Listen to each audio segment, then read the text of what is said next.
चलो बाल મિત્રો 17 ઓક્ટોબર રવિવાર કેવી રહી તમારી નવરાત્રિ? હા, કેવા રહ્યા દશેરા વિજયાદશમી? હા, એન્જોય કર્યું ને? ખાધા જલેબી ફાફડા? हाँ मज़ा आया? चलो आज कहानी नंबर 73, वार्ता नंबर 73। ओके, और वार्ता का शीर्षक कहने से पहले आज भव्य शाह एंड अनायरा मेहता, अनायरा बहुत छोटी है, okay, they will distribute prasad and Shivansh Talati and Devyansh Parmar will take the attendance. Okay, वार्ता नंबर 73 तेनालीराम को कंटिन्यू रखते हैं। बहुत अच्छा फीडबैक मिलता है। तेनालीराम की वार्ता ज़्यादा कहे ऐसा लोग बोलते हैं। और हमारा साइदीप है ना दिल्ली में, उसको तो तेनालीराम बहुत पसंद है। तेनालीराम अने तेनी फूलदानी, राजानी फूलदानी, फूलदानी मतलब फ्लावर वाज, ओके, फूल रखने का होता है ना, मट्टी का होता है, हाँ, कांच का होता है, सिरामिक का होता है, प्लास्टिक का होता है, ओके। तो क्या होता है देखते हैं। तो विजयनगर के महाराजा का बर्थडे आता था और सब लोगों ने सोचा बहुत बड़े पैमाने पे उसका जन्मदिन का सेलिब्रेशन किया जाए। तो आजू बाजू के राजा महाराजा को भी न्योता दिया गया, दे ऑल्सो वेर इन्वाइटेड। और उसका सब स्वागत और ये सब करने की जिम्मेदारी तेनालीराम को दी गई थी। तो बर्थडे के दिन बहुत ज़बरदस्त बड़ा फंक्शन हुआ और बड़े बड़े राजा महाराजा इतनी सारी भेंट सौगात लाए, हाँ, गिफ्ट्स लाए, ओके। तो उसमें से फिर शाम को देखा तो राजा को उसमें 4 फूलदानी थी, 4 फ्लावर वाज लाए थे, कोई थे सिरेमिक के बने हुए, लेकिन उसके ऊपर हीरा जवाहरात, हीरा मोती लगाए हुए थे। इतने खूबसूरत थे, इतने खूबसूरत थे। तो राजा ने सोचा कि ये मेरे महल में, मेरे घर में, मेरे रूम में रख दूंगा, ओके, लेकिन इसका ध्यान रखना पड़ेगा, रोज़ साफ़ सफाई करनी पड़ेगी संभाल के। तो राजा ने उसके लिए एक आदमी को रखा और उसको स्ट्रिक्ट वार्निंग दिया कि इसको तुमको बराबर ध्यान रखना है, साफ़ सफाई करते समय गिर न जाए, ये मुझे बेहद पसंद है, और गिर गई टूट गई तो मैं तुझे सजा दूंगा। तो वो जो काम करने वाला था वो बेचारा एकदम अच्छी तरह से संभल के उसका ध्यान रखता था, रोज़ आके साफ़ सफाई करता था, वापस उसकी जगह पे रखता था, उसमें फूल रखता था। तो पता नहीं एक दिन की बाद, कितना भी केयर करने के बावजूद भी, एक दिन की बाद वो साफ़ सफाई करते समय वो एक फूलदानी, एक फ्लावर वाज उसके हाथ में से फिसल गया, गिर गया नीचे ज़मीन के ऊपर। अभी ऊपर हीरे जवाहरात लगाए थे, अंदर में थोड़ा था, वो तो सिरामिक था। तो फ्लोर के ऊपर गिरने के साथ वो टूट फूट कर हो गई, टूट फूट गई, ओके, चूर चूर हो गई। वो बेचारा डर गया, इतना डर गया कि अभी मर गया, राजा को पता चलेगा और मुझे सजा सुनाएंगे। और कैसे भी करके राजा को पता चल गया दूसरे सेवकों की ओर से, दूसरे कर्मचारी की ओर से, और राजा ने उसको बुलाया और इतना गुस्सा हुआ राजा, इतना गुस्सा, 4 में से एक ही त्रुटि थी, बट राजा को बहुत गुस्सा आया।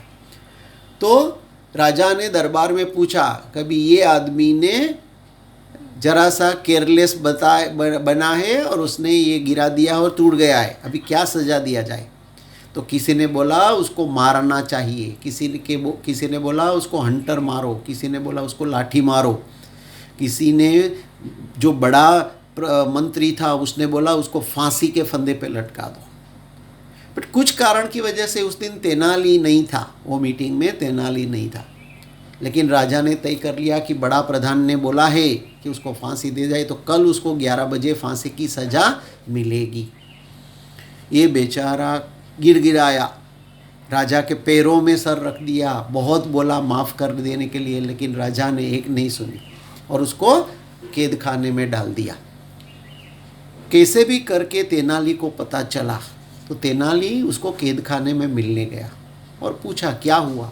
तो बोलता है मेरा कोई इरादा नहीं था, एक गिर गई और मेरे हाथ से और टूट गई।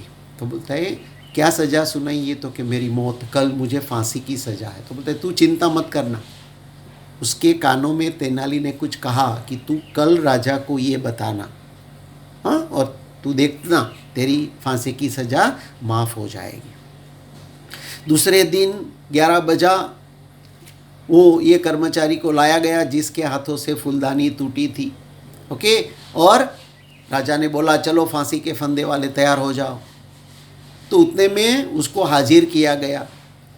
तो उसको पूछा गया कि अभी तुझे फांसी के फंदे पे लटका दिया जाएगा, अभी तेरी कोई आखिरी ख्वाहिश है तो बोलो, आखिरी इच्छा है तो बोलो। तो बोलता है तो बोलता क्या?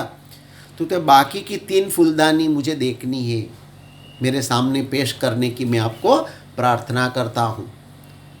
तो क्या करेगा? तो बोलते हैं मुझे काम है, देखना है मरने से पहले। तो राजा ने वो बाकी की 3 फूलदानी अपने दूसरे सेवकों से मंगवा दिया।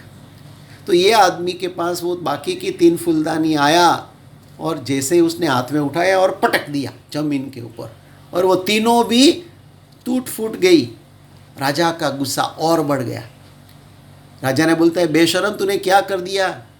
अभी तुझे तो मैं ऑलरेडी फांसी देने वाला हूँ, एक तोड़ने के लिए अभी 3 और तोड़ दिया है, तुझे मैं और क्या सज़ा दे सकता हूँ?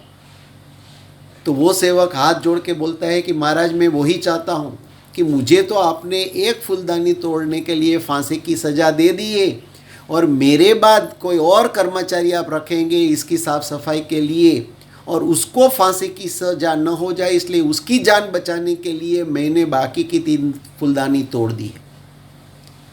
राजा को ख्याल आया कि यस, फूलदानी की कीमत कितनी भी अच्छी हो, उसकी कीमत कोई ह्यूमन बींग्स की लाइफ के हिसाब से बड़ी नहीं है, मनुष्य की ज़िंदगी हिसाब से महत्व की है। और ये आदमी ने मरने के समय भी बाकी के लोगों का ख्याल किया और उसकी ज़िंदगी बचाने के लिए बाकी की 3 फूलदानी तोड़ दी।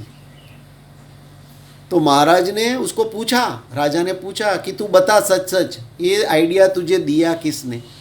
तो तेनाली दूर बैठा था। तो बोलते महाराज मुझे ये आइडिया तेनाली राम ने दिया है। तो राजा ने तेनाली को बुलाया और तेनाली का स्वागत किया, तेनाली को शाबाशी दी, वाह वाह किया, तेनाली को धन्यवाद किया कि तूने मेरे हाथ से एक बड़ा अपराध, बड़ा गुनाह हो रहा था, मुझे बचा लिया। तो कैसे? तो बोलता है ये आदमी की जान बचा ली, मेरे से गलती में गुस्से में आके उसको फांसी की सज़ा सुना दे दी, उसको मृत्यु दंड दिया गया था। और कोई भी ह्यूमन बीइंग्स की लाइफ की तुलना में फूलदानी की कीमत कुछ नहीं होती है, वो तो दूसरी आ जाएगी। और ये आदमी मर जाता तो, निर्दोष मर जाता तो उसका पाप मुझे लगता था। ठीक है, तो तेनाली को सबके सामने तेनाली का बहुमान किया, उसको इनाम दिया, और दूसरे जो उसके सेवक थे, उसके मंत्री थे, उसको बोला तुम सब कामचोर हो, बेशर्म हो लोगों, एक छोटा सा काम के लिए तुमने बोल दिया इसको फांसी के फंदे पे लटका दो।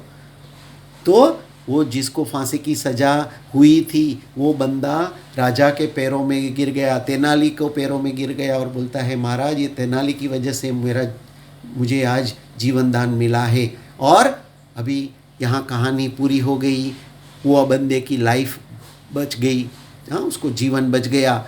और क्या सीखने का इसमें से क्या सबक है कि गुस्से में आके किसी को कुछ भी सज़ा, छोटे से गुनाह के लिए बड़ी सज़ा नहीं देने की। राजा गुस्से में आके ये दे दिया, और तेनाली जैसा बुद्धिमान बनने का, स्मार्ट बनने का, इंटेलेक्चुअल बनने का, कि उसने बराबर आइडिया सोचा और उसको दिया तो उसकी ज़िंदगी बच गई। ठीक है, चलो आज की कहानी पूरी हो गई। अभी 24 अक्टूबर को वापस मिलेंगे कहानी दूसरी लेके। ठीक है, आओ जो खाधु पीधु ने राज करियो, नाश्तो करो, हाँ, चलो सी यू, जय श्री कृष्ण, बाय।